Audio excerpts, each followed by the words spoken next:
All right. Welcome to Wednesday night Carnivore Night School. I'm John Laspina, the Carnivore Teacher, and I invited several people. Some people said they could make it, some people said they couldn't. And so let's go and introduce the guest that we do see, my friend from Miami. You all know him, I think. He's the I hope quack. so. He's the quack. He's the duck man, the iguana man. He's the heart attack chicken guy. I always smile when I think of when I put chicken in a whole bunch. Every time I add fat, I think of you now. All right, tell us about yourself. Yep, I'm Rick. I'm the 41-year carnivore. I'm the guy that has been doing this is pretty much longer than anybody and is still trying to get that heart attack and not succeeding. I'm sure it's only a matter of time before I'll just drop dead. But I don't know. I just feel really good. I'm the only person I know that doesn't have any chronic pains or back trouble or any of these other issues. So even if the carnivore diet is going to shorten my life, which it's always possible, at least the time that I'm here, I feel really good. And I do work physically quite a bit. Although I have been in IT before, I have done working from a desk. I've taught classes. I taught at the college for 13 years, but I still do physical work at the age of 56. And even though the vegans think that I look unhealthy, I don't think I'm doing too bad. I think you look pretty, especially with this new camera setup. You look even younger than the Well, last. thank you. You Yeah, do. what it is, my friend Russ gave me his old computer that he had, and it has an integrated webcam. The one that I normally use is this Logitech, which is probably 15 years old, Yeah. and it's just not very good. Plus, I'm in a different room. I'm actually in my bedroom, so the sound should be a little bit better in here. The air conditioner is quiet. I fixed it. It doesn't make any noise, so that's a good thing. Oh, look who's here. Yay, just in time for introductions. Papa Carnivore, tell us who you are and where you're from and a little bit about why you're a carnivore now. Got to turn on your mic. You're muted. I'm just another carnivore quack like Rick. Been carnivore 22 months now, coming up on 23 months on the first of the month. Hey, Aaron or Cammy. Hey, Cammy. Cammy. Yeah. Yeah, 22 months. I was 300 pounds, morbidly obese. I had a BMI of almost 40, 39. I was in bad shape. Type 2 diabetic, full blown. High blood pressure, sky high, almost stroke level. It was brutal. I had migraines. I had chronic arthritis in both knees, so bad I could barely walk. I thought I needed 2 metal knees. That's how bad it was. I had brain fog. I had IBS, terrible bloating and belly pain. I know, John, you had some of that. I had depression, anxiety. I could go on and on and on. Well, all of that's gone. I used to take a handful of medicine. I am off all medicine. The only medicine I take, I'm hypothyroid. I take a levothyroxine, for very mild hypothyroidism. I've had that since I was in my 20s. That's kind of hereditary. But I am off all my medicine. I've lost 101 pounds. Wow. I went from 300 to 199. I haven't been under 200 since I was 19 years old. I'm 62 and a half. It's almost 63. So I went from a pant size 44, almost 46, to now 34. And my 34s are getting loose. So, I just feel great. And I really hope that people will really take this carnivore diet seriously, this way of life. I hate to use the word diet, right, Rick? It's a way of life. And right, John, it really isn't a diet. Diet is something you start and something you stop. Way of life is a way of living.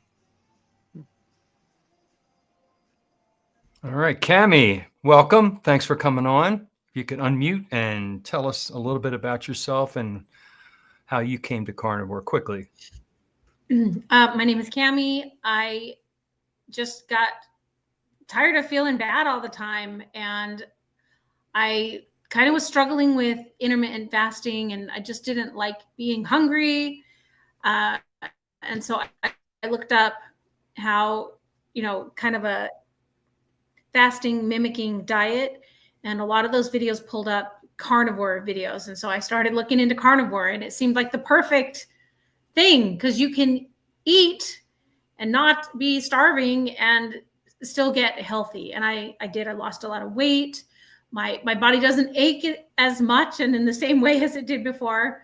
And I really like eating this way. I eat hamburger patties every day. That's pretty much what I eat. And it's just great. It's fine. It's easy. And I like it a lot. So it's pretty simple. That's great. All right. I'm Carnivore Teacher on YouTube, and I push it out to a couple other social media sites to reach wider audience, which is working because I get some feedback from Instagram people and from Twitter people, which is wonderful. I also put out on those sites to come here to YouTube, and I put the link. So hopefully we can get some people following, and for the whole purpose of learning about this way of eating, just like most of you said, it's really not we call it a diet because there's really two definitions for diet. There's the diet, which is the food we eat. That's what the word diet means. But there's also Jenny Craig, right? There's also Weight Watchers. That's a diet that you go on with a start time and a stop time, and you lose weight during that time, except you're not on it anymore. So what happens? You gain the weight back and more. That happens to probably everybody. And that's why those diet companies are in business today. They're getting repeat business over and over and over again. I had a neighbor, he moved away, but really, really good friend. I was sad when he left. And he lost a lot of weight when I lost my weight, when I went on the low carb. And he told me he did Weight Watchers. He's done it many times, he told me. And every time he needs to lose weight, he spends money and joins Weight Watchers again. And I thought to myself, well, he had to join and spend money and go off of it and go on it and go off it and go on. It's pretty interesting that he kind of knew that he had to go back on something to lose the weight. I didn't get a chance to talk to him. This was years ago before I knew as much as I know today about eating properly, which is, meat, fish, and eggs with good fats, good proteins, and as low carbohydrate as possible. Some people thrive on a few vegetables, a little bit of fruit, whatever works for you. You have to figure out what works for your body chemistry. And what works for me is carnivore. Like I'm almost 100% pretty much. I use mustard sometimes for a hamburger. That may make me lose my carnivore card, right? Sometimes I squeeze a little bit of lime in my water, like a couple drops. I'm not a carnivore anymore. Somebody get all mad at me. But yeah, I've never felt better. Our topic tonight came from, I think it was DC Learning to Live was on last Wednesday, and he brought up this topic. I had never heard of it before, so I did some research. And the United States has passed this additive to put into cattle feed so that they do not produce as much methane gas, because they think we have too much methane gas in our Earth's atmosphere, and it's the animals that are doing it. So we have to change what they're eating. Very controversial topic, obviously. So I figured let's do a Wednesday night discussion about that. And I consulted ChatGPT and I Googled, I did some research. I'm going to pull up some articles and we'll take a look. And we'll go around and share your opinion and thoughts about this. The product is called Bovaer, Bovaer, pronounced Bovaer. And they add it into the feed for beef cattle. And in the rumen, ruminant animals have a 3 or a 4. Most of them have a 4-chamber stomach. And in the rumen, it affects the methane production and it eliminates methane production up to 90% is what I read. And then, of course, the question is, all right, is that affecting my meat? Is that affecting the dairy that I'm getting? So that's the topic. Okay. So I want to pull up an article in a second. Go ahead. I don't even know what argument they're going to make about how amazing this is, but it just stuns me, the hubris that we have, that we're just going to come in and reduce some natural process in another being and it's going to be just fine. that there's not going to be any side effects and no consequences, and it's all going to be good. What? I don't even know what you're going to say. And I think all of us on this panel are going to agree with you and say something similar, but I want to pull up some of the information about it. I'm going to share my screen here. It may be too small to read, but do you guys see it yet? Yes. Okay. So I got to put my glasses on here to read it. So basically, this is one of the things that ChatGPT said. Bovaer is a feed additive developed by the Dutch company DSM. It contains a synthetic compound called 3-nitrooxypropanol. This compound targets methane production in the stomachs of cattle, specifically in the rumen, which is the first part of their digestive system. The methane is produced in the rumen as a byproduct of digestion by methanogenic microbes. The 3-NOP inhibits an enzyme called, oh God help me, methyl coenzyme M reductase, which is essential for these microbes to produce methane during the fermentation process. By disrupting this pathway, the 3-NOP reduces the amount of methane emitted through cattle burps without negatively affecting their digestion or milk or meat. This is what ChatGPT says, that it does not affect the milk or meat, which I'm going to need proof on that, right? Research has shown that Bovaer can reduce methane up to 30 to 90%, depending on the dosage. All right, and then I want to go back into my article here and pull it up a little bit. Supposedly, all right, so they want the methane emissions to be decreased in our Earth's atmosphere, and for some reason we think the reason we have too much is too much beef cattle. And I think it was Rick who sent me a message a while back. Tell me if I'm wrong, Rick, that you were comparing the amount of deer that was on the planet Earth years ago versus cattle and the amount of methane. So let's start with you, Rick. What are your thoughts on this chemical that we're feeding beef cattle and methane, and just all of your thoughts from your perspective? You're a pretty intelligent guy. Well, I have personal experience generating methane, as you know. I cook with gas, and I have IBC totes that are full of dog and cat waste, grass clippings, water, and whatever vegetable or plant matter I can get my hands on. And it ferments. It takes a couple of weeks, and then it builds up pressure, and then I can use it to cook with.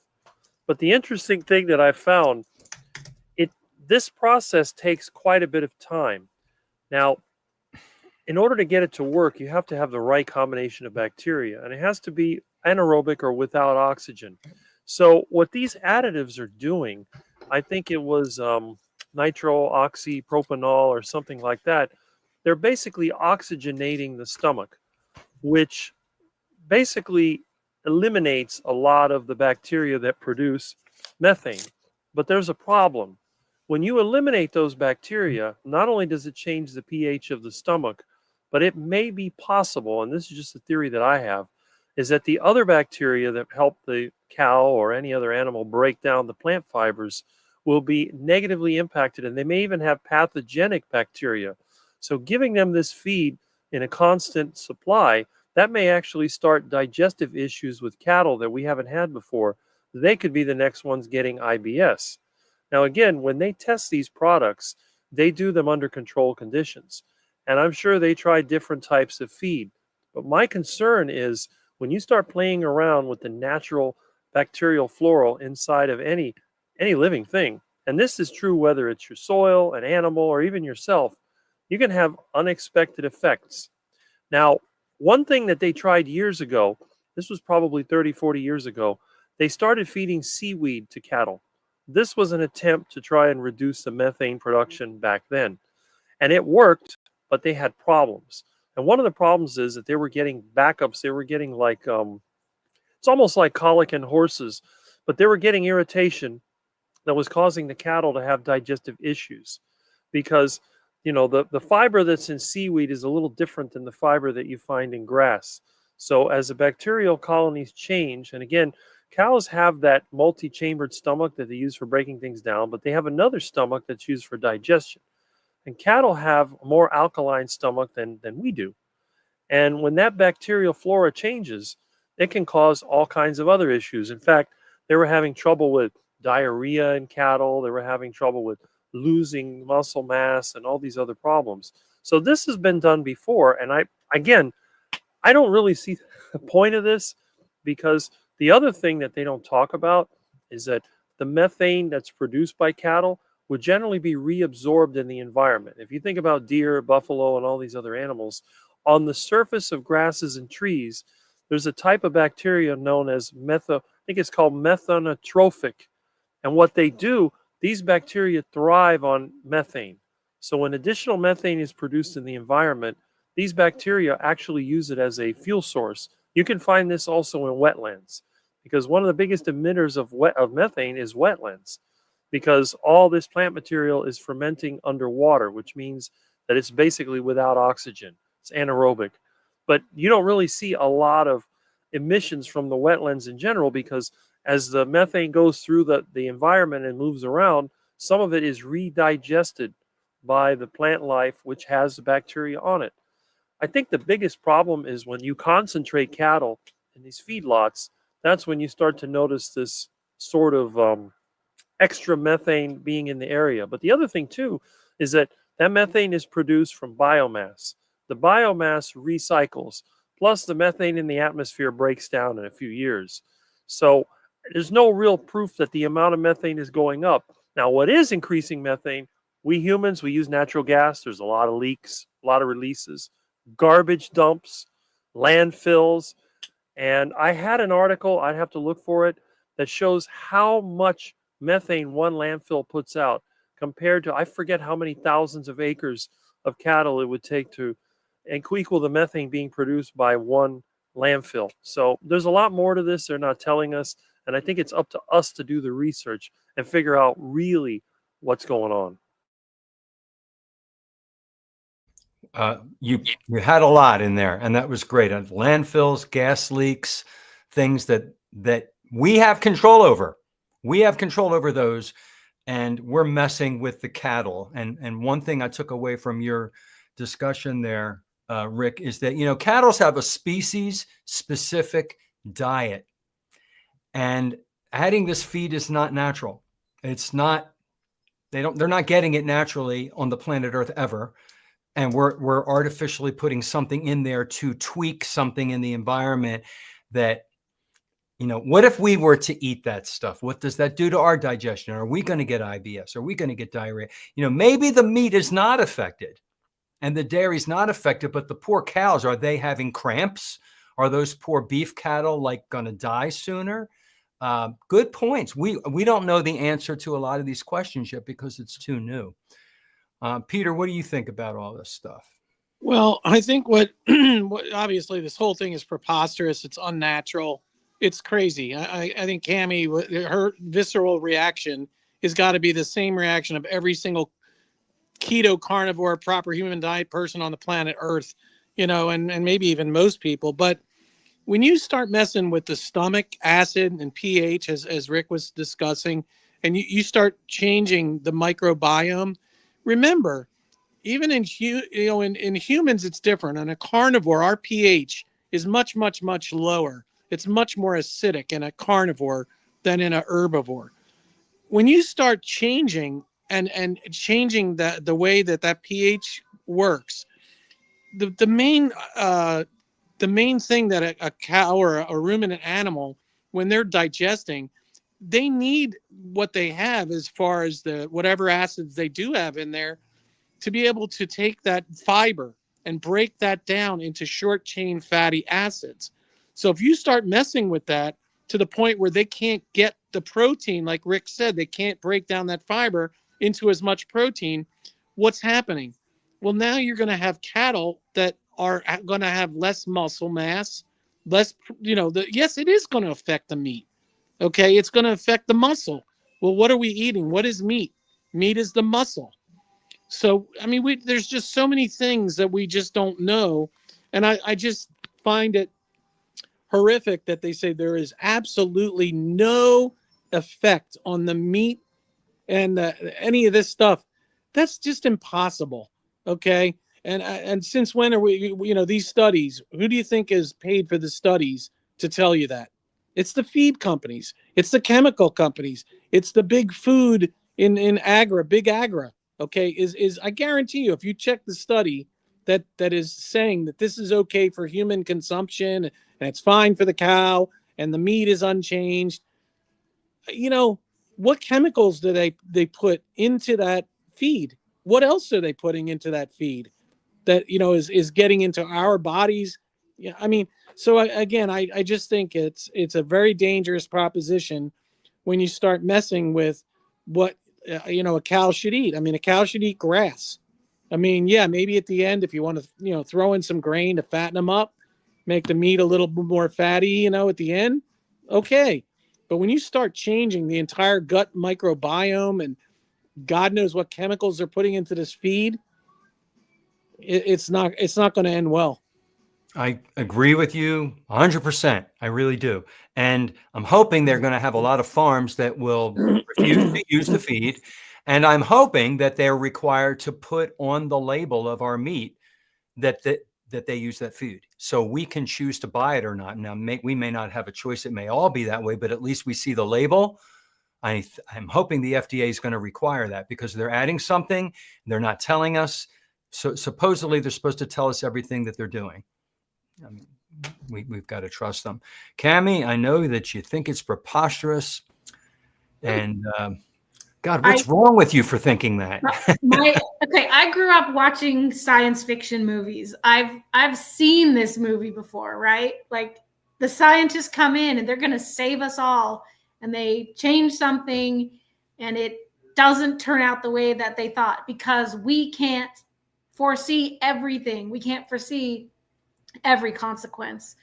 And I keep seeing this movie over and over and over again.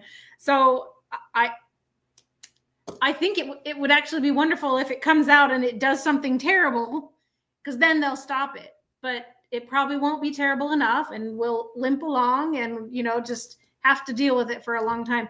My guess is it will not be labeled.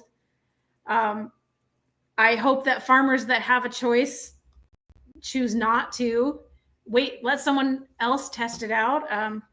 And based on what Rick was saying, I feel like if you are trying to be a compassionate carnivore, that you wouldn't want to eat this because we don't know how it's affecting the animals. I don't know. There's just too many.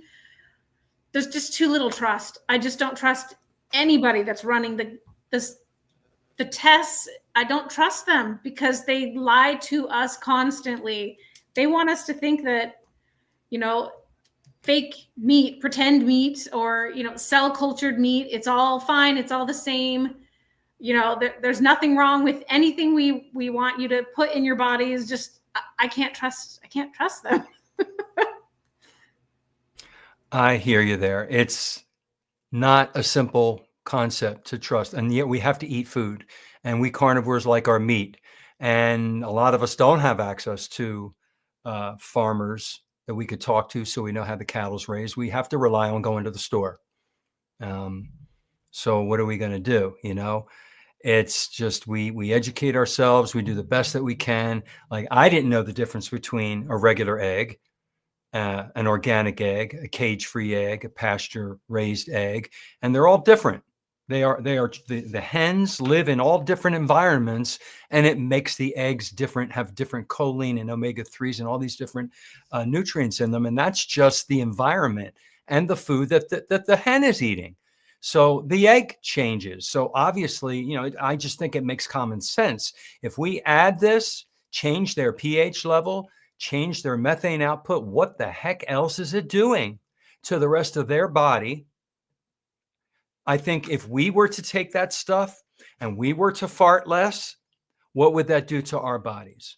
And I think Rick made a joke in a passing email about, give it to the vegans and see what happens to them, because they're the ones putting out most of the methane. Am I right, Rick? I don't know what else to say on the topic. I have much more to read on the article, but I don't have to go there if you guys don't want me to put that up there. I mean, I have one thing that sure. that Rick said about the landfills and the amount of methane. If you've ever gone by a landfill, you'll see these tubes coming out of the ground. Right. You know what that is? They're venting the methane. They right? also capture it and they use it and burn it. Like, the one on Sample Road, that the big, we Yeah. call it Trash Mountain here. It's huge. Yeah. But just think about where a lot of the waste comes from.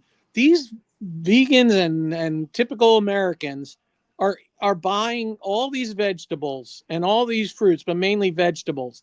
How much of that gets thrown away? I remember when I was eating all this, duck food. I mean, half of it went in the trash.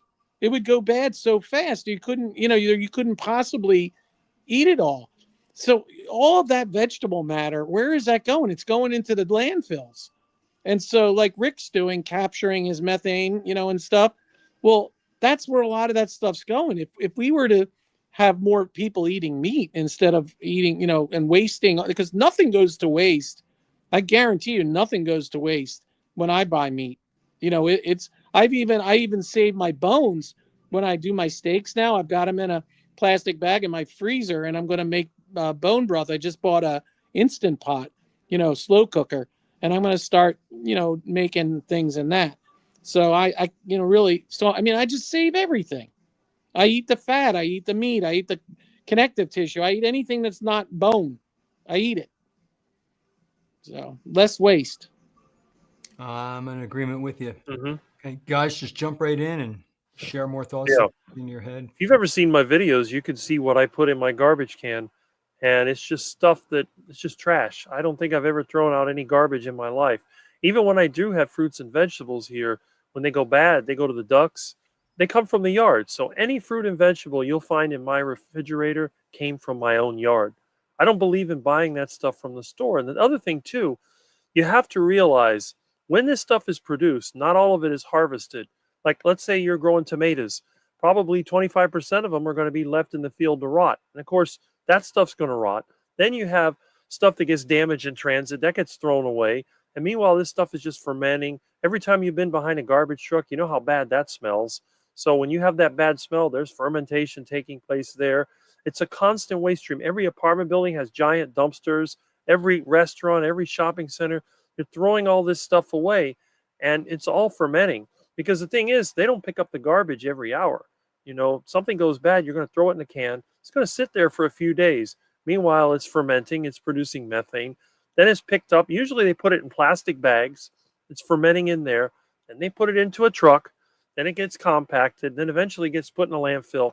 And that whole time it's just producing more and more methane. And, okay, sure, cows produce methane. But it's a continuous process. They're constantly, if they're out there on the pasture, they're eating grass, they're producing methane. But again, what people don't understand is that there are bacteria in the environment. They use methane as an energy source. And they exist a lot in trees. Especially here in Florida, you have these air plants. You have these bromeliads, and they hold water. And one of their energy sources comes from the bacteria that lives on those plants. And those bacteria are dependent on methane. That's why a lot of times you'll see them in clusters. You'll see them around swamps. You'll see them around trees where you have a lot of organic matter that's fermenting. And as that methane rises up, it's absorbed by those bacteria. So they don't really need any soil bacteria like a normal plant. They don't really use nitrogen because they're pulling it from the methane. That's where they're getting their energy from. And then when that bacteria die, it goes into the plant. So the environment is a very complex process. Now, if you're going to have a feedlot, you're going to have a building, and you have all these cows in there, well, yeah, it'll concentrate the methane. But if they're out there running around on the pasture, and let's say your pasture has canals and it has forests around it and all these things, a lot of that methane is never going to make it to the atmosphere because as the cow is burping it out, it's moving through all the trees and the shrubs and everything. And these opportunistic bacteria are grabbing that methane to use as an energy source. So again, the premise that they're trying to convince you is that methane is bad no matter where it comes from. But the thing is, methane that's coming out of an oil well is going to go straight into the atmosphere because it's in an environment that's been completely destroyed and modified. But if it's coming from a cow pasture, it has to go through several processes. It's not just going to go straight into the atmosphere. If you've ever been in a field, you know that when the wind blows, it goes all over the place. And you'll see the leaves on the plants move, and you'll see the grass move. and it doesn't rise up immediately. If you start a fire out in a field, you'll see the smoke spreads out. Sometimes it goes up, sometimes it spreads out. So in the natural environment, what they say, the methane coming out, is not necessarily true. Now, if it's in a landfill, there's nothing around there to absorb the methane. It's just going straight into the atmosphere. So we have to realize it's not just the source of the production, but where it goes. Because it's like carbon dioxide. You may say carbon dioxide is bad, but if it's going through a forest, a lot of it is going to be absorbed in the plants. Or if it's in the ocean even, it's going to be absorbed by plankton and algae. But if it's in a city that doesn't really have that much greenery, it's just going to go right up into the atmosphere, especially since most cities are what you call an urban heat zone. And when you go into the city, it's always hotter because of all the buildings, the air conditioners, the cars, and whatever. And that creates sort of a pressure that rises up. That's why pollution from the city goes up so high into the atmosphere. But when you're out in the forest, you're out in a cow pasture, the ground temperature tends to be lower. And the thing is, let's say that it was nighttime. Well, at nighttime, the temperature always drops. So whatever was in the atmosphere will tend to come back down. And you get that humidity that goes on the plants. So a lot of that's going to be reabsorbed in the natural environment. Whereas in a human environment where everything's paved and painted and built up and whatever, it's going to go more into the atmosphere. And they never talk about that. So they don't. And you brought up the food chain, basically. All right, but involving methane gas, and that something takes up the methane, something's taking up the carbon dioxide. I remember learning in school that the plants take up the carbon dioxide at night and they put out oxygen, and then they're putting out carbon dioxide at different times.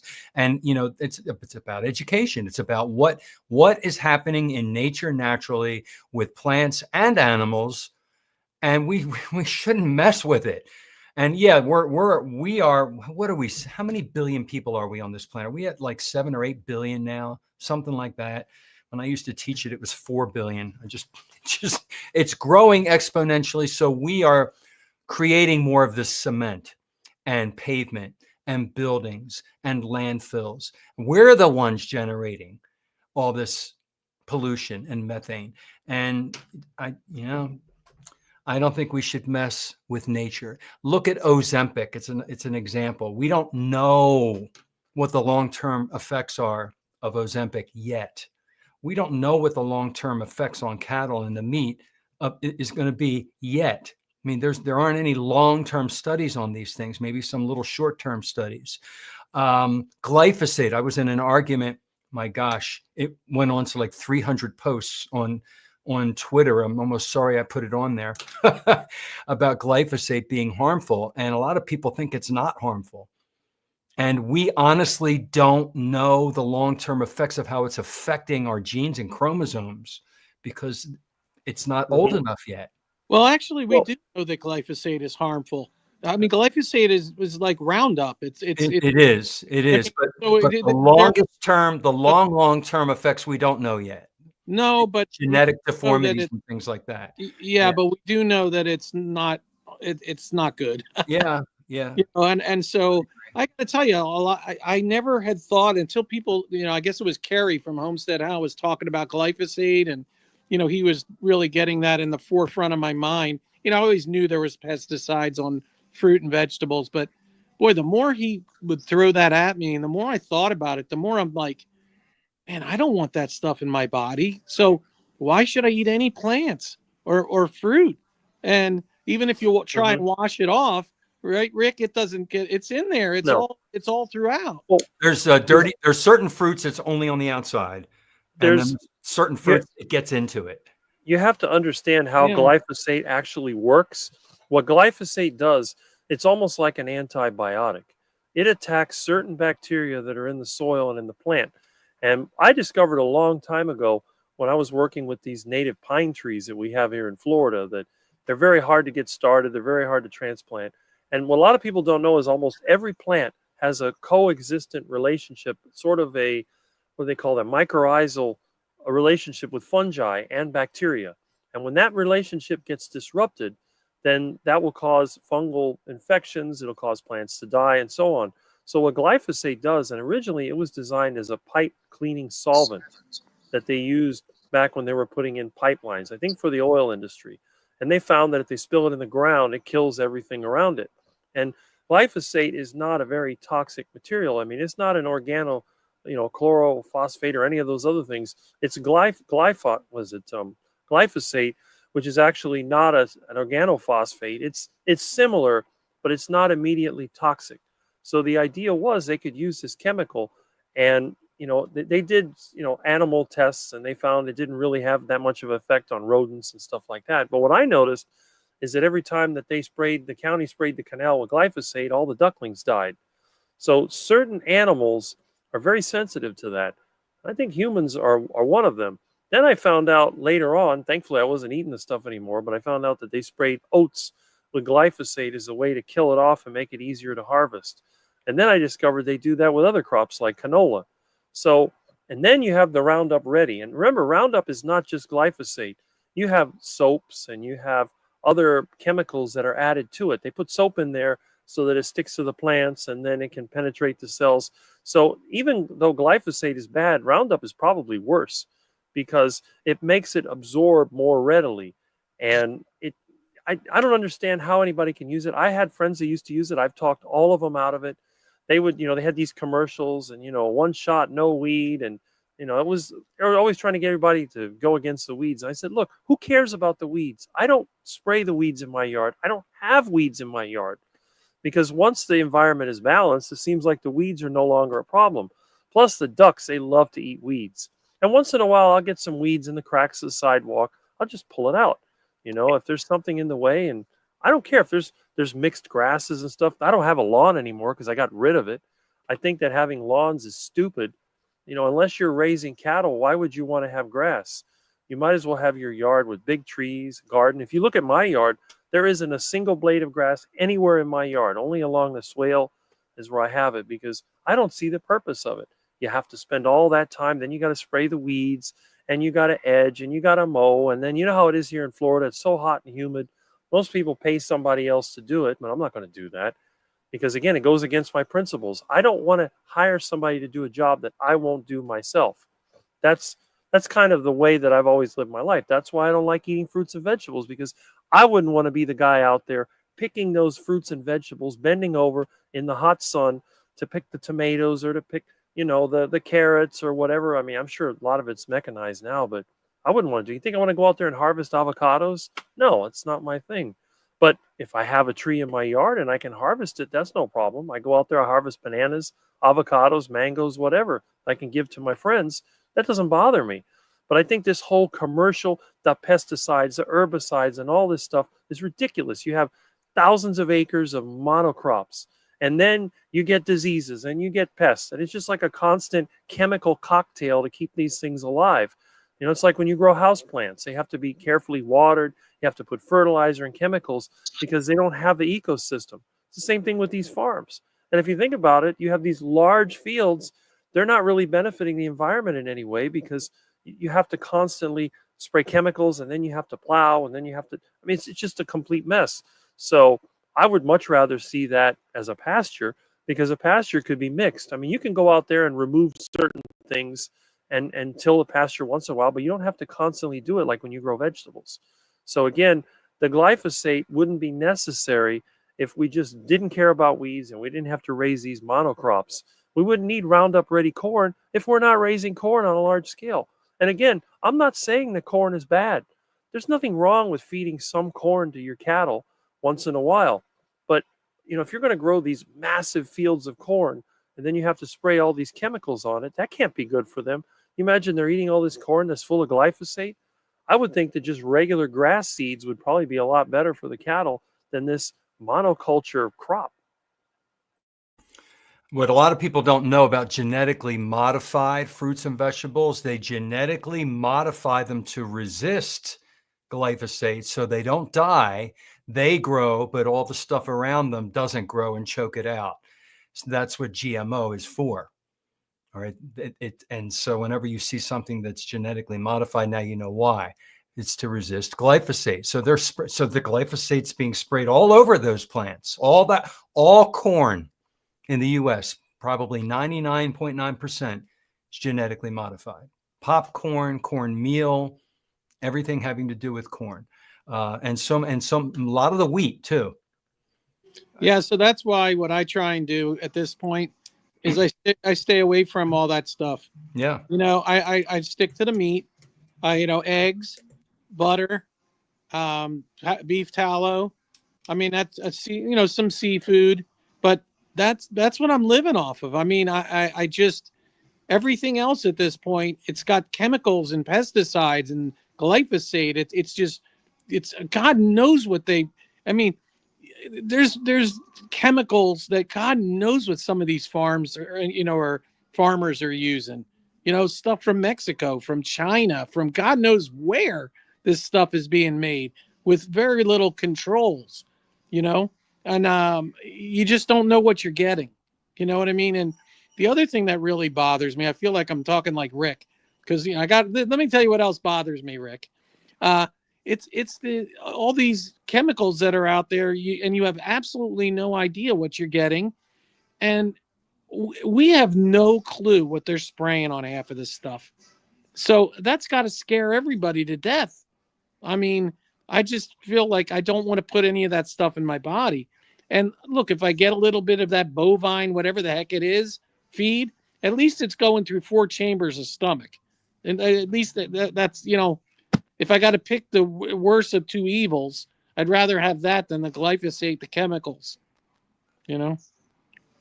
That is the benefit of ruminant animals.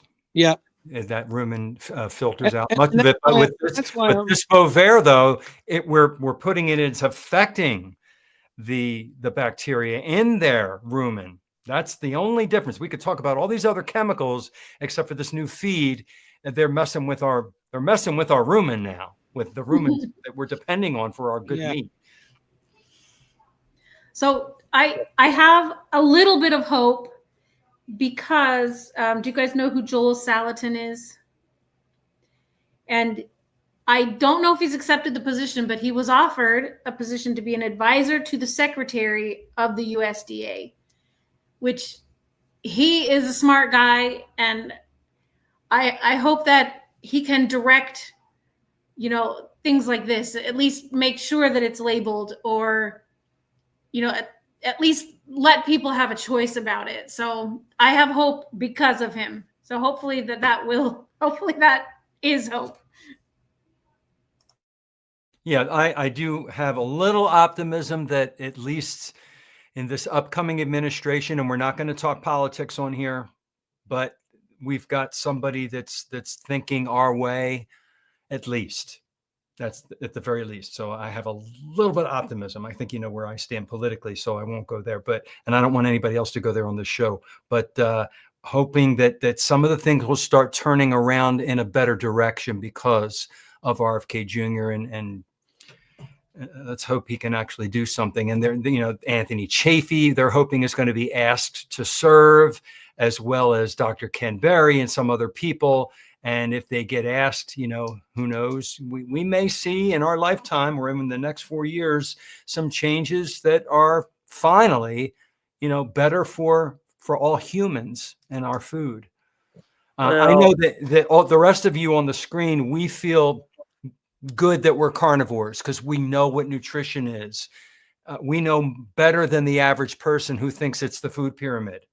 Right. We know what nutrition is. So at least we can control what we put in our mouths. But the average Joe out there that's buying stuff off the store shelves out of boxes and packages, you know, that's who we're trying to reach with these videos.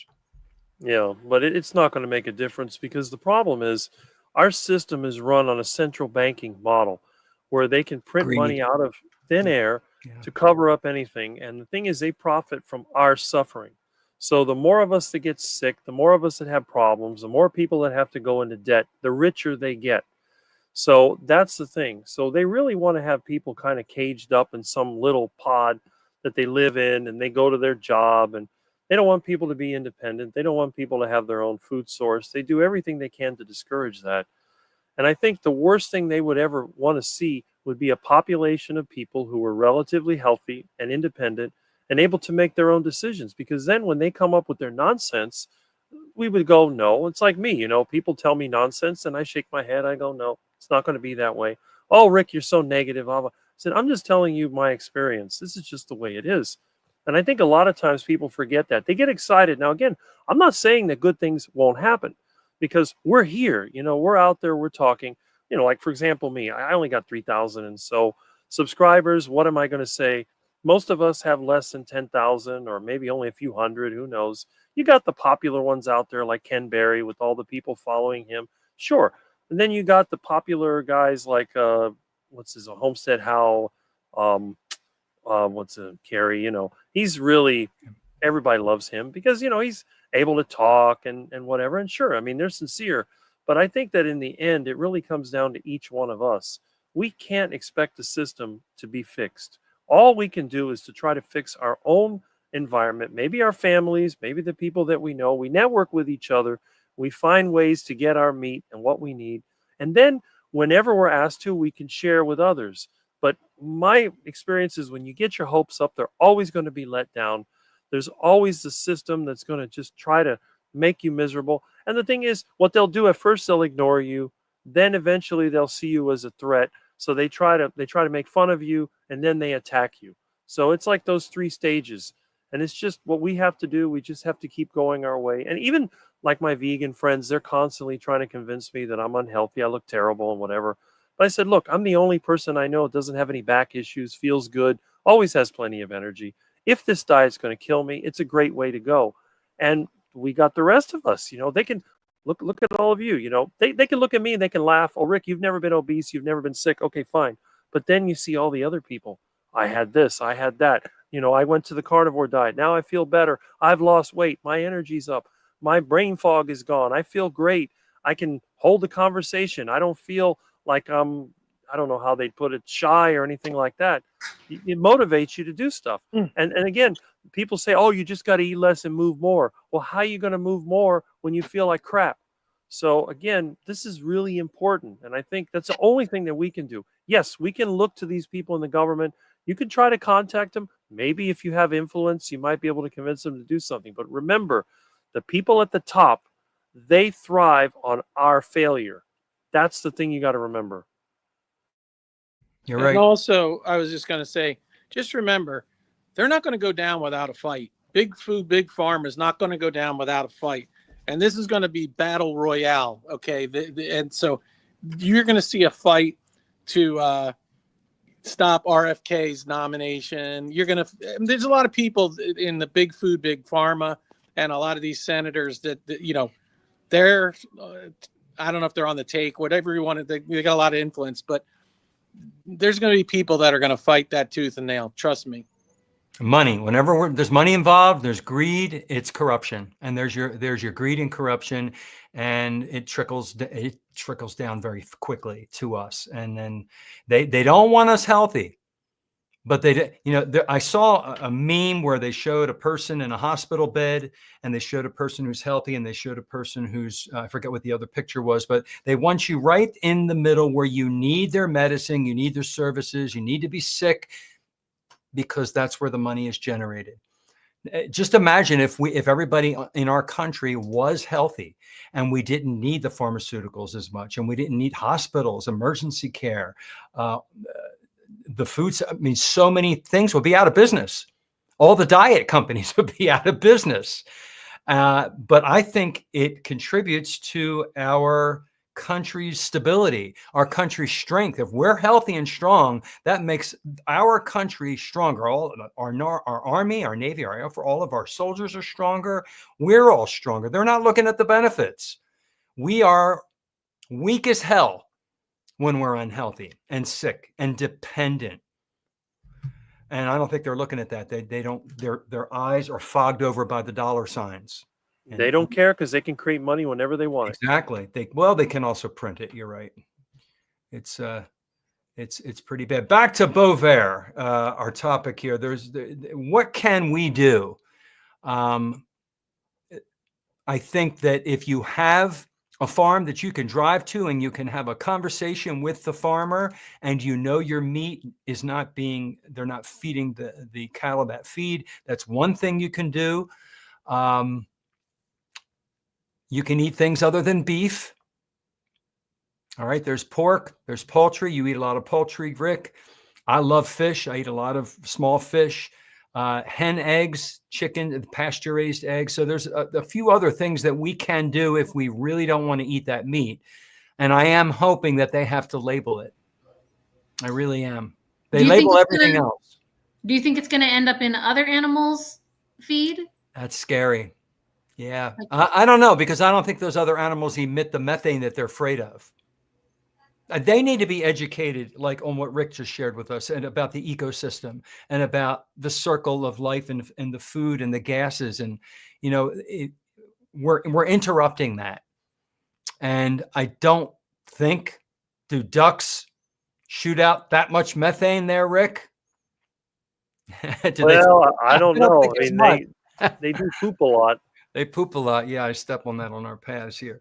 I don't know, Cammie. That's a concern, you know. When they're doing it to one, then they start introducing something similar in some of our other food products, potentially. That is a concern. I don't know. I don't want to get too pessimistic. You know, my food sources, I mean, that's our life. That's our health. We can take control of it as much as we can with the knowledge we have. But, you know, some things we don't have control. If they don't tell us it's in the meat, man, I think that's a crime. Well, especially if they know they're doing it. You know, Anthony Chapin talks about this a lot. Ultimately, the solution is for enough carnivores to start a collective. So that way we have a network of farmers where we can get the meat sourced from. Yeah. And then we can actually bypass the system, and we might be able to get it cheaper, because it's just a matter of purchasing cattle when the market is down. Because a lot of times, from what I know, a lot of the cattle farmers, they get sort of cheated, because when they need to sell their cattle, the market will tank, and then they're going to get a lot less money. I've heard that. So one thing that we could do is to have like maybe other facilities, or even some of us could have some pasture where you can take cattle to and then keep them going, you know, maybe feed them out on the pasture for a while before slaughter. And some people that live in the country, they can do their own cattle processing. So the trick would be to network enough people together. And there's a few of these regenerative farmers that I do communicate with on YouTube, that they're able to raise cattle without any additional inputs. They're just basically using grass. There's even people that use what's called tree hay, which is basically certain species of trees and shrubs that you can cut and throw to the cattle that they can eat instead of eating grass. So there are a lot of options. Cattle are pretty versatile. I mean, they're plants that are toxic to cattle, but they're, for example, like here in Florida, if you have banana plants, all the trimmings from the banana plants can be thrown to the cattle, as well as fruit is going bad. You can give that to the cattle as well. They'll eat just about anything. Of course, they even feed pigs with that stuff. So what it'll come down to is having a network. You know, maybe I even thought about one day coming up with some kind of cryptocurrency where you could exchange it for meat, but that would be a little more complicated. You'd have to get enough people on board. But if you could create a parallel system that just exists outside the traditional meat packing system, then you would be able to get the meat that you need, and you might be able to get it at a better price. And then, of course, some of us that have other skills, you know, that we can build things and repair things, might be able to make deals with some of these farmers and ranchers to kind of exchange for meat. So if you have to do, let's say, put up a certain amount of fence on a pasture, you might hire somebody to do that. Instead of paying them in Federal Reserve notes, you may pay them in pounds of meat. You're talking about going back to before we had money. That's how we used to do it. That's how right. Did the barter system. Right, the barter system, because right now we have to deal with constant inflation. The Federal Reserve has absolutely stated that they want inflation every year. They will never let the prices go back to what they were. They're going to keep printing money to keep it up, because the only way that these billionaires and parasites make money is by constantly inflating. That's the whole thing. And it's like any other industry. The idea, you know, technology is going to give you more for less. But these billionaires and crooks, they want more for less. So they're going to charge you more and they're going to give you less. They're not going to give you the beef. They're going to give you the duck food. So once you understand how their game works, then you can kind of work against it. And you live here in Florida, you get a really good view of this, because these things always happen here first before they happen other places. California, Florida, then they work around the country. So again, their idea is less for more. So like here, you might have one nice little house. They wipe that out and they stick an apartment building in there. They charge you more for each apartment than the house cost. So it's that same less for more. Same thing with the food. They're always finding ways to cut corners. So what we have to do, we have to figure out the source. Where does our food and resources come from? And then try to connect with those people. Because again, it's not like the farmers are getting rich. They're not getting rich. Maybe the landowners that lease it to the farmers are getting more money. But the people that actually go out there, do the labor, make things grow, keep an eye on the animals, and they're not making a lot of money. They're not rich. A lot of these people have other jobs. They have to work another job and then run the farm at the same time. But if we could connect with these people a little better, maybe they'll get more money and we'll save money. And it's like a win-win situation. So that's what we have to figure out what to do. Absolutely right. We're getting to the top of the hour. Let's go around and share our channels, and then we'll call it a night. Rick, tell us about my Charger channel, Mopar. Yeah, tell us Charger about your Mopar channel. on YouTube. All right. Pop Carnivore? Yeah, Papa Carnivore 15 on YouTube. But I don't really have a lot posted there. So I will be out there in the chat. The only person that's more prolific than me is sitting right here just above me in the screen above me. All right. Last day of normal. Yes, I'm Cami at Last Day of Normal. I am getting prepared for my 3-month carnivore pantry challenge, freezer pantry challenge. So my plan is to not shop for January, February, or March. Wow. Use up everything I can a lot. So we have canned food, we have freeze-dried food, we have dehydrated food. I got all kinds of food in the pantry and freezers that we never use because I just want to keep getting more and more and get more prepared. But you need to use these foods. You need to practice. You need to eat them. You need to find out which ones you don't like, which ones you do like. So this is I'll start in January and try and do weekly videos. It's just a really great way to practice what you preach and what you're saving up and gain those skills so that you're not learning how to use your food during an emergency, because that is a terrible time to figure all that out. You have a really cool channel that's not like any other channel. That's cool. And I'm Carnivore Teacher, and I do a lesson every day, a song every Wednesday, this live every Wednesday night. And I appear on other people's videos like Nia's Way tomorrow night. She's going to do some favorite recipes. I know I'll see you guys on there too. So I want to thank you all for coming on. This lesson, this discussion is so valuable. I learned so much from everybody's input.